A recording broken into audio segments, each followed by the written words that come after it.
ጤና ይስጥልን በድጋሜ እንደምን አላችሁ አድማጭ ተከታታዮቻችን። የተምታቱ ጉዳዮች መንግስት ሲኮን የሚወራው ነገርና መንግስት ሳይኮን የሚወራው ነገር ቢምታታ እንኳን ምንም ችግር የለውም። መንግስት ሳይኮን ለምሳሌ አንድ ቤተሰብ ውስጥ የሚወራው ነገር ታላቁ ወንድም ሌላ ቢያወራልህና ታናሹ ሌላ ቢያወራልህ እህት ሌላ ብታወራልህ ኖ ፕሮብሌም፣ የግለሰባዊ ጉዳይ ነው። ግን በመንግስት ደረጃ በጣም የሚገርመው ነገር በመንግስት ደረጃ በአንድ ሀሳብ ላይ በአንድ ጉዳይ ላይ የሚነሱ ነገሮች ከትልቁ ከመሪው እስከ ታችኛው ሹማምንት ድረስ ያለው አንድ አይነት አንድ ወጥ ንግግር ማድረግ አለባቸው። ግን የኢትዮጵያ ጉዳይ በቅርብ ጊዜ ከአብይ አህመድ ስልጣን 2018 ከያዙ በኋላ ኢትዮጵያ ውስጥ ሽመልስ አብዲሳ ሌላ ይናገራል፣ ብርሃኑ ጁላ ሌላ ነገር ይናገራል፣ አብይ ሌላ ነገር ይናገራል፣ ሌሎች ጀነራሎች፣ ሌሎች ፖሊሶች እነ ደንበላሽም ሌላ ነገር ይናገራሉ። የተምታቱ ጉዳዮች ናቸው ኢትዮጵያ ውስጥ ግራ እያጋቡን የሚገኙት። አሁን በኤርትራ በኩል ስለ ኤርትራና ኢትዮጵያ አሁን በአንዳንድ ጭምጭምታዎች የምንሰማቸው ጦርነት ሊነሳ ይችላል ብለው ጭምጭምታዎች አሉ። በአንድ በኩል አይነሳም የሚሉ መላምቶችም አሉ። ያንን ኢትዮጵያ ምን ብላ ነው ለዚህ ጦርነት ይነሳል አይነሳም ለሚለው ጉዳይ ወደዛ ከመግባታችን በፊት ኢትዮጵያ ምን ብላ ነው፣ ኤርትራስ ምን አለች በዚህ ጉዳይ ላይ ተብሎ ነገሮቹ ሲጤኑ ኢትዮጵያ ውስጥ ያለው ግን አንድ ወጥ የያዘና አንድ አቋም ያለው ነገር ሆኖ አናገኘውም። በኢትዮጵያ ጉዳይ አፍሪካ ቀንድ አካባቢ ያሉ ችግሮችን የሚዳስሱና በተለይ በኢትዮጵያና ኤርትራ መካከል በአሁኑ ሰዓት ላይ ጦርነት አዝማሚያ እየታየ ነው የሚሉ መላምቶች ከእውነት ጋር የተቃረኑ ናቸው ወይስ እውነትን አምፕሊፋይ አድርገው የሚሄዱ ናቸው የሚሉትና በጣም አሳዛኝ በኢትዮጵያ ውስጥ ሞት በየቀኑ የጨመረበት ሁኔታ የምንገነዘብበት ሁኔታም እየታየ ነው። የአንድ ቤተሰብ በጣም ያሳዘነኝ በዚሁ ባሳለፍነው ሳምንት ውስጥ 6 የአንድ ቤት ከአባት ጋር 7 የአንድ ቤተሰብ አባላት ሞቱ። እራት በልተው ሞቱ ተባለ። ሐኪም ቤት ሲወሰዱ ሁሉም አልቀዋል። ምንድን ነው የገባው? በኢትዮጵያ በየቀኑ የሚሰማው ሞት፣ በየቀኑ የሚደረገው ግድያ ኢትዮጵያ ውስጥ በጣም እየተበራከተ ያለበት ሁኔታ ላይ ነው አሁን ያለ ነው እና ሌሎችም ዘገባዎችን እንግዲህ ከሰዓቱ ጋር እናቀርብላችኋለን። ጤና ይስጥልን በድጋሚ እንደምን አላችሁ ውድ አድማጭ ተከታታዮቻችን። አሁን በቀጥታ እስቲ ወደ ኤርትራና ኢትዮጵያ ያሉ ሁኔታዎችን እናምራ። በእርግጥ ኤርትራ ሉዓላዊ አገር ናት። ሉዓላዊነቷን ያስከበረች አገር መሆኗን በዓለም አቀፍ ደረጃ የታወቀላትና በዓለም አቀፍ ደረጃ እውቅና የተሰጣት ሀገር ነች። ሶማሌ እንደልክ ፑንትላንድ አካባቢ ያለችው እቺ ሶማሌ ልገንጠል ብላ እስከዛሬ ድረስ እውቅና ያልተሰጣት ሀገር አይደለችም። እውቅና አግኝታለች። እውቅና ያገኘች ሀገር ደግሞ ሀገር ነው የምትባለው። አንድ ሀገር የሚባለው በዓለም አቀፉ ማህበረሰብ እውቅና ሲሰጠውና ሀገር መሆኑ በዓለም አቀፍ ደረጃ ሲታወቅለት ብቻ ነው አንድ ሀገር ነው የሚባለው። ያቺ ሶማሊያ ተገንጥያለሁ እኔ ለራሴ ብቁ ነኝ ብላ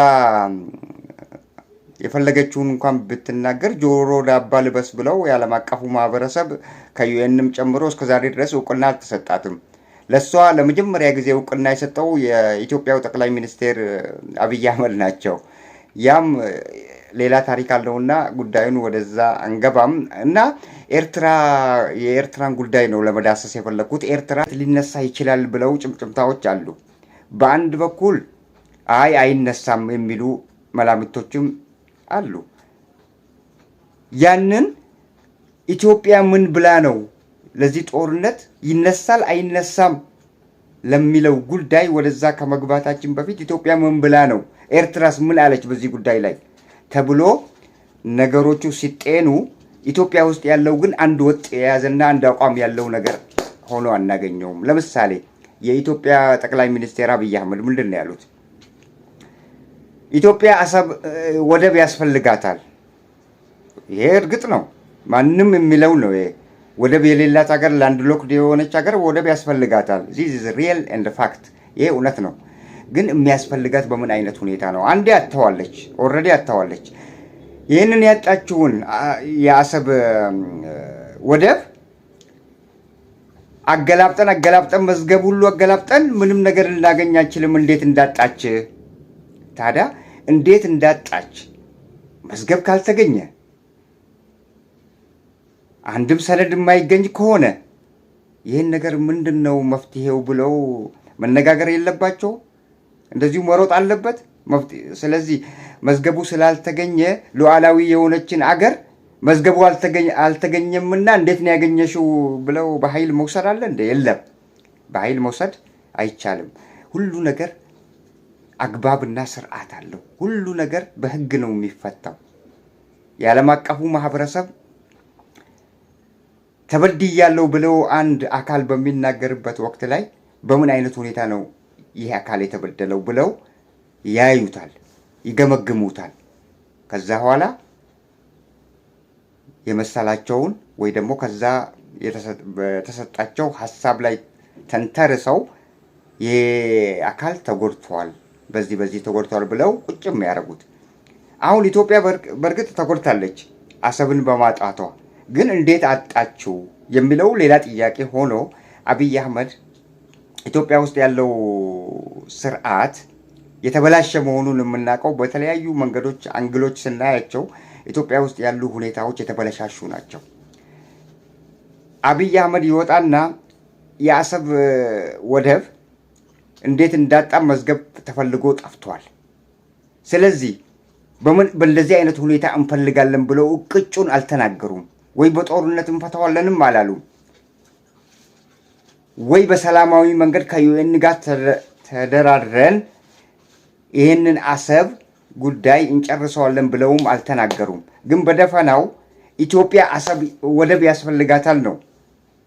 የኬንያውም አለ አይደል እንደ የዩጋንዳው ዩዌሪ ሙሴቬኒ አሁን በቅርብ ኢንዲያን ኦሽን የሞምባሳው የኬንያ ወደብ ይገባታል፣ የኛ ነው ያሉት። እንዳውም ዩዌሪ ሙሴቬኒ የኛ ነው የኔ ነው ያሉት። የኛ እንኳን ሳይሉ የኔ ነው። በእርግጥ ለአፍ ዳገት የለውም፣ የፈለግከውን ማለት ትችላለህ። ኬንያ ሉዓላዊ ሀገር ናት፣ ኤርትራም ሉዓላዊ ሀገር ናት። ስለዚህ ሉዓላዊ የሆኑ አገሮች ወደብ ካላቸው በምን አይነት ሁኔታ ወደቦችን ከነሱ መጠቀም እንደሚቻል የዓለም አቀፉ ማህበረሰብ ዩኤን ስር የሚተዳደረው የዚህ የባህርና ባህር የሌላቸው እንትኖችን የሚዳኙ በዩኤን ስር የሚተዳደሩ ህግ አውጪዎችና ህግ ረቂቁን ያወጡ አካላት አሉ። ከነዛ ጋር በምን አይነት ሁኔታ ነው ኢትዮጵያ ወደብ አልባ አገር ነች፣ ላንድ ሎክድ ነች። እቺ ላንድ ሎክድ የሆነች አገር እንዴት ነው ወደብ ልታገኝ የምትችለው ብለው መወያየት ያባት ነው። ነገር ግን የኢትዮጵያ መንግስት ይመጣና አብይ ይመጣና መንግስት ሲባል እሱ ነው መንግስት፣ ትልቁ መንግስት እሱ ነው። አብይ ይመጣና እዚህ ጋር ምን ይላቸዋል? ኢትዮጵያ እኮ ባህር በር ያጣችው በሰነድ በተደገፈ አይደለም። ስለዚህ ባህር በሩን ማግኘት አለባት። ኦኬ ባይ ዋት ሚንስ በምን አይነት ነው ማግኘት ያለባት? ቁርጡን አልተናገሩም። በሌላ በኩል ደግሞ ይመጡልህና ሽመልስ አብዲሳ ሌላ ነገር ይናገራል። ጀነራል ብርሃኑ ጁላ ሌላ ነገር ይናገራል። የፖሊስ ኮሚሽኑ ደንበላሽ ምናምን የሚባለው ሌላ ነገር ይናገራል። የተምታቱ ጉዳዮችን ነው የሚያነሱት። የኢትዮጵያ ጠቅላይ ሚኒስቴር ምንድን ነው ያሉት? ወደብ ያስፈልጋታል። ኦኬ ያስፈልጋታል ብለናል። እሺ በምን አይነት ሁኔታ አልተጠቀሰም። በጦርነት ይሁን ወይስ በስምምነት? በአንድ ወቅት ላይ ግን የተናገሩት በሰላማዊ መንገድ ነው ያሉት። በሰላማዊ መንገድ ማለት በድርድር መሆኑ ነው። ታዲያ በድርድር የአንድን አገር ላንድ ሎክድ የሆነች አገር ማሪታይም የሆነችዋን አገር ከሷ ወደብ ለማግኘት በሰላማዊ መንገድ ከሆነ ስርዓቱን ተከትሎ መሆን አለበታ። ዩኤን በሰጠው ደረጃ ያንን ተከትለ ወረቀት አስገብተ ምን ብለ ከዛች ከማሪታይም ከሆነች አገር ልክ እንደ ኤርትራ መሆኗ ነው። ከዛች አገር ጋር በስምምነት ከዛች አገር ጋር ተስማምተ የምታረገው ነገር ነው እንጂ እንደዚሁ ሰነዶች ስላልተገኙ ኢትዮጵያ ባህር በር ያስፈልጋታል፣ ያ የሚያዋጣ መንገድም አይደለም። አሁን ለምሳሌ የኢትዮጵያ የተምታታ ጉዳይ መሆኑን የምናየው አብይ አህመድ ይህንን በተናገሩ በሌላ ወቅት ደግሞ ብርሃኑ ጁላ ብቅ አሉና በቴሌቪዥን መስኮት ምንድን ያሉት? ኢትዮጵያ የመቶ ምናምን ቢሊየን አገር ናት፣ በህዝብ ብዛት ቀዳሚ ናት። ስለዚህ ይህን ሁሉ ህዝብ ይዛ እንዴት ወደብ አይኖራትም? ወደብ ይገባታል ነው ያሉት። ዛት ሚንስ ወደብ ይገባታል። ዛት ሚንስ ምንድን ነው? ኢታማጆር ሹም ስለሆነ አሁን የአንድ ሀገር መከላከያ ሰራዊት መሪ ናቸው። እንደዛም ብለው በይፋ ወጥተው መናገራቸው በወታደራዊ ኃይል እንመልሳለን ማለትን የሚያሳይ አይደለም። ስለ አሰብ ጉዳይ ማውራት ያለበት ጠቅላይ ሚኒስትር አብይ አህመድ በፓርላማ ላይ መሆን ነበረበት። ግን በፓርላማ ላይ አይደለም። ብርሃኑ ጁላም ይናገራል፣ ሽመልስ አብዲሳም ይናገራል። ስለዚህ የተምታቱ ጉዳዮች ናቸው። ብርሃኑ ጁላ በሰው ብዛት ኢትዮጵያ ማግኘት አለባት ብለዋል። እስካሁን ድረስ በጣም የሚገርማችሁ ነገር ግን የኤርትራ መንግስት ከብልጽግና የሚሰነዘሩ ቃላቶችን በዚህ በወደብ ጉዳይ ላይ የሚሰነዘሩ ቃላቶች ያንን ብቻ ተንተርሰው መልስ እየሰጡ ነው እንጂ ቅዠት ነው የሚሉት። በአንዳንድ የኢትዮጵያ ቅዠት እየጨመረ መጣ ነው የሚሉት። የኤርትራው ውጭ ጉዳይ ሚኒስቴር እና የመንግስቱ ማነው ዘነጋውት እና በኤርትራ መንግስት በኩል የሚታዩ ነገሮች ምንድናቸው? ብልጽግናዎች የሚናገሩትን ብቻ ተንተርሰው መልስ እየሰጡ ነው። ስለዚህ ሁለቱ ሀገሮች ለጦርነት ዝግጁ ናቸው ለማለት አያስችልም። ግን በአንዳንድ ዘገባዎች ደግሞ ምንድነው የሚባለው? የኢትዮጵያ መንግስት ለውስጥ የኤርትራ ወደብ ለማግኘት በጦርነት ኃይል ወይንም በጦር ኃይል በጉልበት ለመቀማት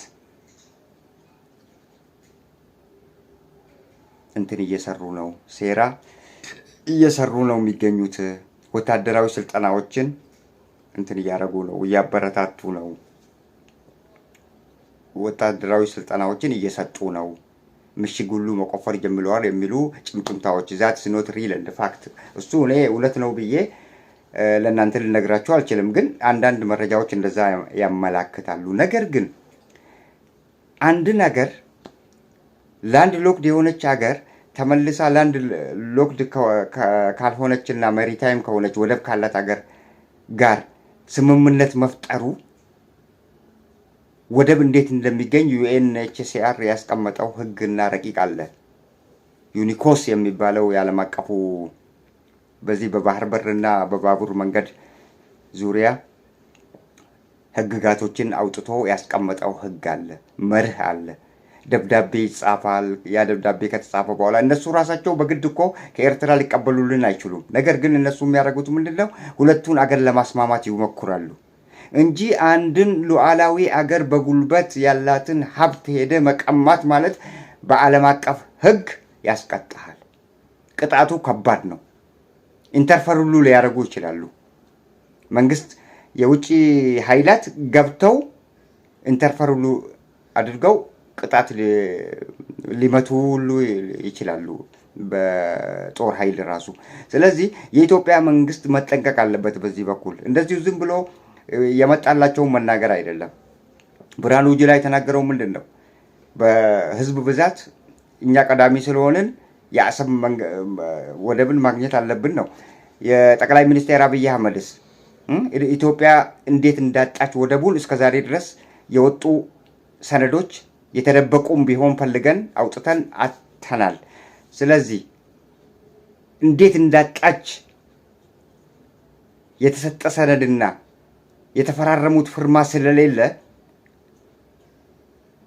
በጉልበት ነው ኢትዮጵያ የተቀማችው ለማለት ነው። ሚንስ እንደዛ ነው። ስለዚህ በጉልበት ከተቀማች በጉልበት ነው የሚወሰደው። ኤርትራ በጉልበት እንትን አላለችም። የኤርትራ መንግስት እስከዛሬ ድረስ እስካሁኑ ሰዓት ድረስ የኢትዮጵያ ብልጽግና ፓርቲ የሚናገሩትን ብቻ በዛ ላይ ተንተርሰው መልስ እየሰጡ ነው። እና ሌላ ጭምጭምታ ደግሞ ምንድነው? የኤርትራና ኢትዮጵያ በእውነት ወደ ጦርነት የሚገቡ ከሆነ አሸናፊ ማን ይሆናል? ይሄ ሪል እና ፋክት አይደለም፣ ግን በመላምት ደረጃ ሲቀመጥ አንዳንዶቹ ምን ይላሉ? ኤርትራ ምንም እንኳን የሰለጠነ ኃይልና የወታደር ብዛትም ቢኖራት በአሁኑ ወቅት ላይ ከኢትዮጵያ ጋር ሲነጻጸር ግን በወታደራዊ ብዛት ያን አናሳ ነው ያላት። ጦርነቱ የሚራዘም ከሆነ ደግሞ ኤርትራ እስከ ወዲያኛው ተፋልማ ራሷን መከላከል አትችልም። ስለዚህ ወደ ኢትዮጵያ ያደላል የሚሉ አሉ። ነገር ግን ይሆናል አይሆንም እሱ የሚታይ ይሆናል። ጦርነቱ የሚጀመር ከሆነ ግን ጦርነቱ አይነሳም ብለን ብንወስድና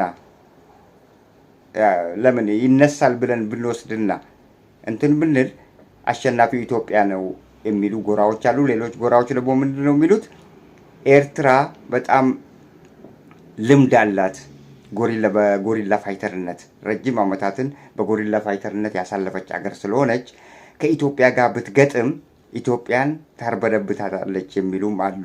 በሌላ በኩል ደግሞ ኤርትራና ኢትዮጵያ የሚዋጉ ከሆነ ኤርትራ ብቻዋን አይደለም የምትዋጋው። ጽምዶ የተባለው ጽምዶ ማለት ከትግራይ ኃይል ጋር ደግሞ አንድ ሆነው ሊወጉ ይችላሉ የሚል መላምቶችም አሉ።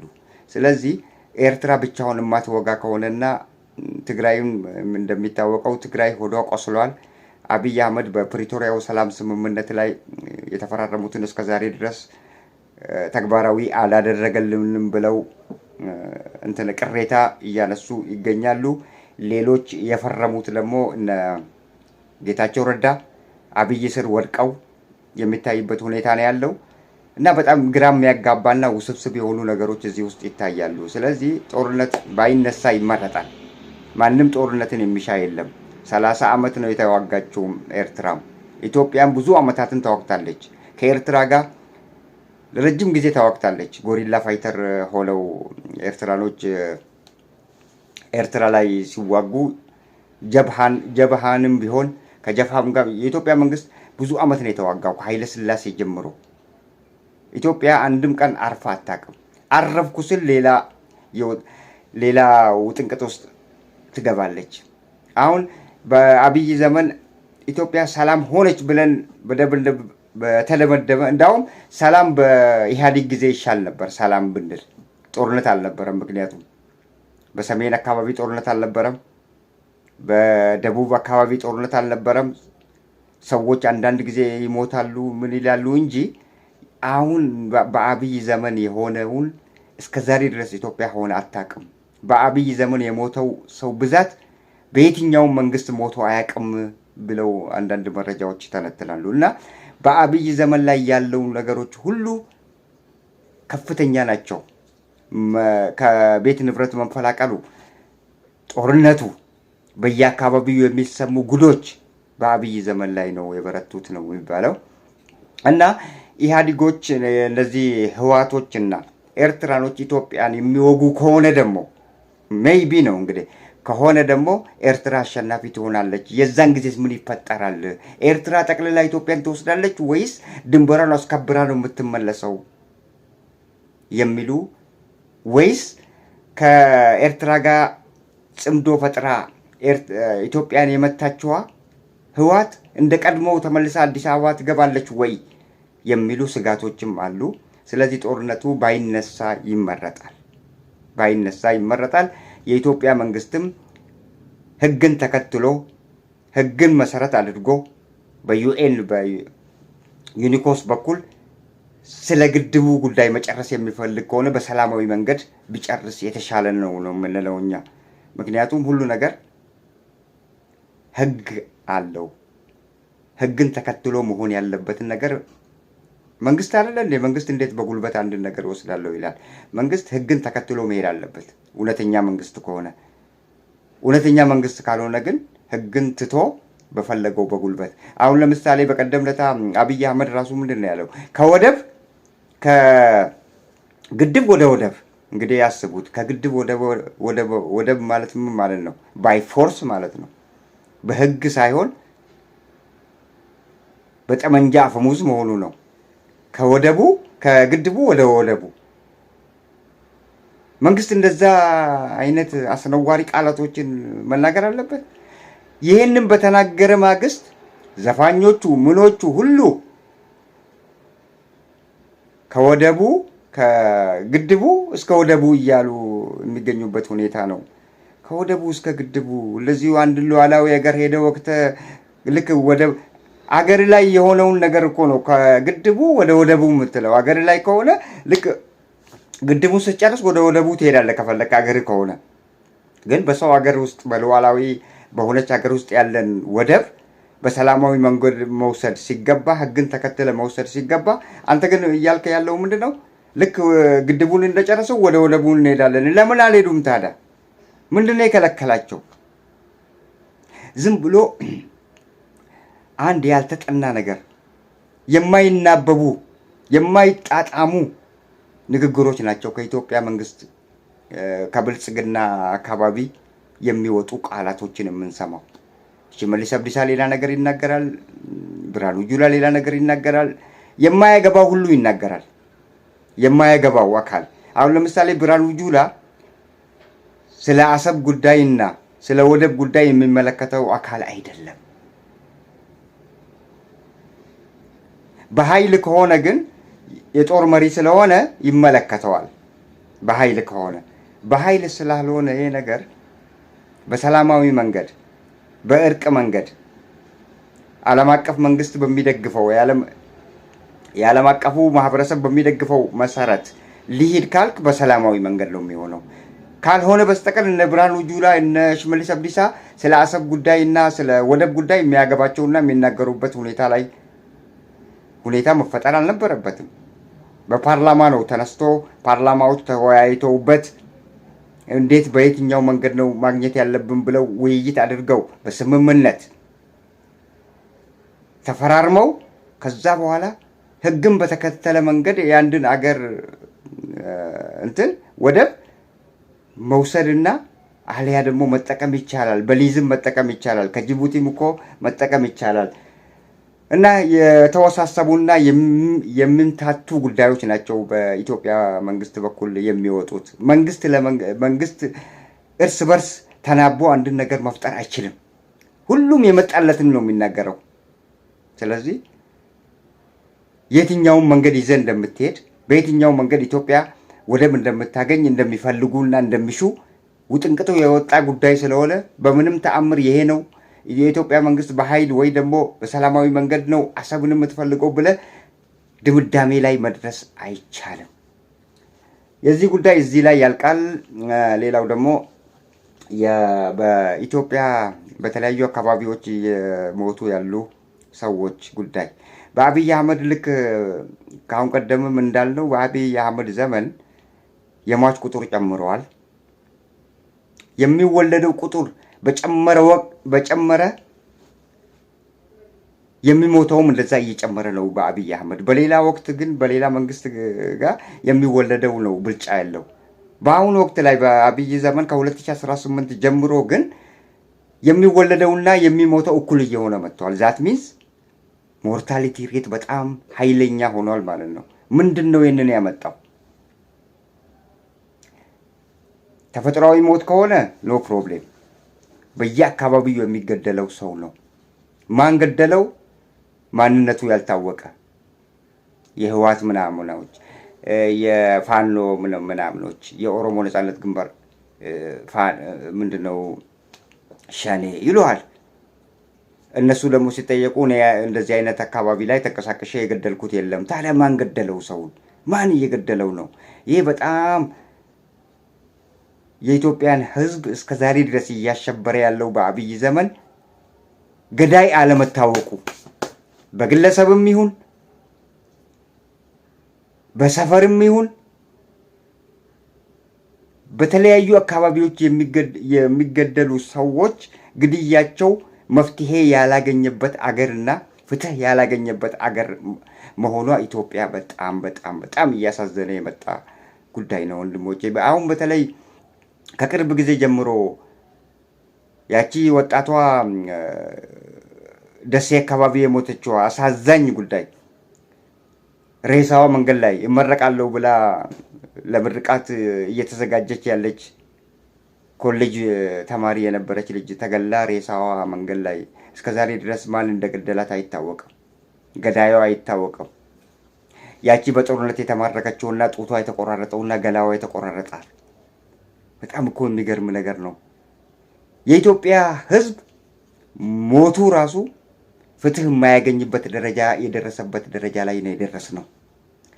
አሁን ሰሞኑን በመስቃን ጉራጌ አካባቢ አንድ የተፈጠረ ችግር ነበረ። ያ ምንድነው?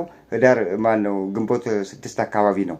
አሁን በዚህ ባሳለፍነው ሳምንት የአንድ ቤተሰብ አባል ናቸው። የአቶ አየለ ቤት የሚባሉ ናቸው መሰለኝ። መረጃው እንደዛ ነው የሚያመላክተው። እና እነዚህ ቤተሰቦች 7 ናቸው ከአባት ጋር። ልክ 1 ሰዓት አካባቢ ነው እራት የበሉት። 1 ሰዓት አካባቢ እራት በልተው ትንሽ ከቆዩ በኋላ ታመሙ። ሆስፒታል ሲወሰዱ ወዲያውኑ ወደ ጉራጌ ክልል የሚገኘው ሆስፒታል ተወሰዱ። 7ቱም አለቁ። አቶ ኃይሌ ናቸው የሚባሉት። ቤተሰቡ ስም የአቶ ኃይሌ ቤተሰብ ነው የሚባሉት እና አለቁ። ማን ገደላቸው? እንዲህ አይነት በጣም ሰደን የሆነ ዴዝ ኢትዮጵያ ውስጥ መሰማት የጀመረው ከአብይ ኋላ ነው። እነዛ ሁሉ ተገለው ዛሬ ድረስ እንትናቸው ፍትህ ያልተገኘላቸው አንድ ሰው በኢትዮጵያ በዚህ በአዲስ አበባ ትልቋ ከተማ ውስጥ ራሱ ሰው ተገሎ ፍትህ ያልተገኘበት ሁኔታ እኮ ነው እስከዛሬ ድረስ። ተውት ሌላውን፣ ፍትህ ያልተገኘበት ሁኔታ ነው እያየን ያለ ነው። የአጫሉ ግድያ፣ የጀነራሎቹ ግድያ፣ ጀነራል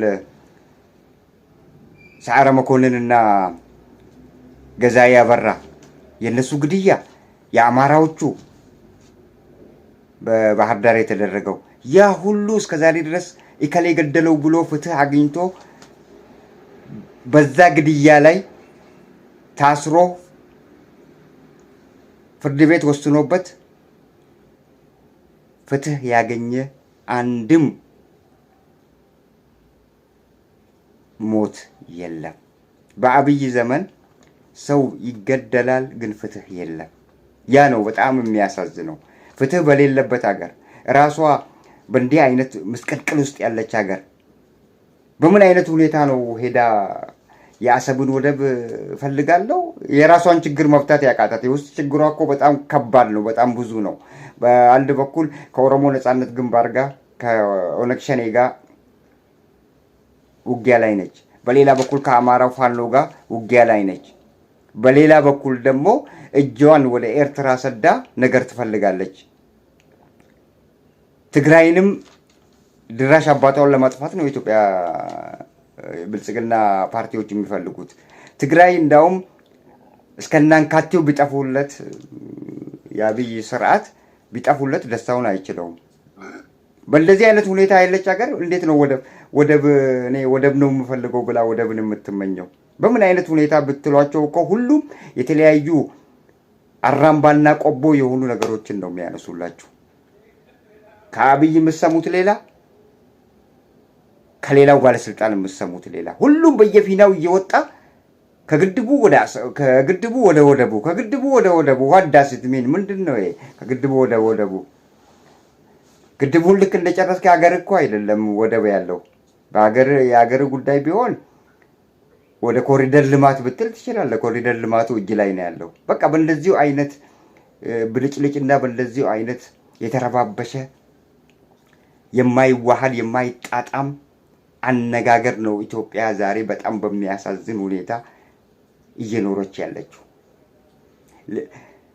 ለሚሞተውና ለሚገደለው ግን ሁሉም ባለስልጣናት ጆሮ ዳባ ልበስ ብለው እንዳውም አያወሩትም።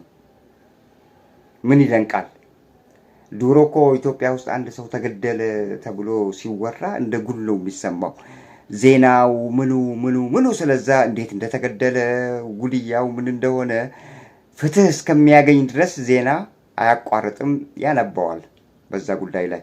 ግን የአሁኖቹ ይገደላል በቃ ልክ አይጥ እንደተገደለ ወይ ድመት እንደተገደለ የሰው ነፍስ ተገሎ ሰውን የሚያክል ዓላማ ያለው ራዕይ ያለው ሰው ሁሉ እየተገደለ ገዳዩ አይታወቅ፣ ፍትህ አይገኝለት። በእንደዚህ አይነት መስቀልቅል ውስጥ ያለች አገር ውስጥ ነው ያለነው እና ዛሬ ብቅ ያልኩበት ምክንያትም አለኝ። ጠፋህ እንዳልባል ነው። ለማንኛውም እሺ የዛሬውን ፕሮግራም እዚህ ላይ እንቋጫለን። ነገ እግዚአብሔር ካለ በቸርነቱ ከሆነ የተለያዩ ፕሮግራሞችን ይዤ ለመቅረብ ከአሁኑ ቃል መግባቱ ይሻላል። ቃል እገባላችኋለሁ እና ውድ አድማጭ ተከታታዮቻችን ቸር ያገናኘን እያልን ለዛሬው እዚህ ላይ እንሰናበታችኋለን። በሰላም